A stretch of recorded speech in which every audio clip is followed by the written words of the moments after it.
नेता जन्माउने जिल्लाको रूपमा सर्लाही जिल्लालाई चिनियो। यहाँनिर अमरेश सिंह होस् कि महेन्द्र राय यादव होस् कि राजेन्द्र महतो होस्, यहाँ नेता जन्माउने जिल्लाको रूपमा देशको राजनीतिमा ठुलै भूमिका यहाँका यस जिल्लाका नेताहरूले खेल्छन्। तर यो जिल्लाको अवस्था दिनहुँ दिन किन खस्किँदै गयो?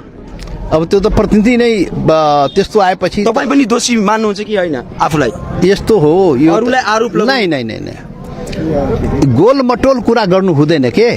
यो 10 वर्षदेखि जो सांसद हो उसलाई यो प्रश्न गर्नुहोस्, किन क्षेत्रको अवस्था बर्बाद गरिस् त उसलाई सोध्ने हो के। मतलब धनुषाबाट थिएँ, धनुषा मैले विकास गरेँ। यहाँको प्रतिनिधि महेन्द्र यादवलाई सोध्नुहोस् किन 10 वर्षसम्म चाहिँ विकास गतिविधि। धनुषाका जनताले हाम्रा यही क्यामेरा र माइकमा भनेका छन् कि राजेन्द्र महतोजीलाई 5 वर्ष चुनाव जितेर गएपछि 5 वर्षसम्म अनुहार पनि देखेनौँ। अब त्यो तपाईँको कुरा हो, त यो सब वाहियात कुरा, तपाईँको वाहियात कुरा चाहिँ केही मतलब छैन। जनकपुरमा त अब अहिले गठबन्धनको जुन कुरा थियो त्यहाँ त यति मेहनत पनि गर्नुपर्ने अवस्था थिएन जनकपुर भन्ने हो भने।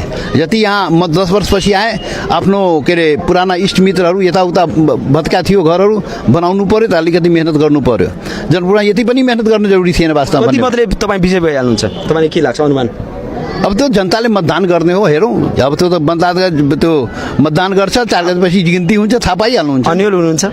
केही अन्यलता छैन। बिल्कुल जनताले निर्णय गरिसकेको छ। 4 गते औपचारिकता मात्रै निर्वाह गर्ने हो र त्यो चाहिँ जनताले अब हेर्नु न, जनता यहाँ माहौल क्षेत्रमा हेर्नु न।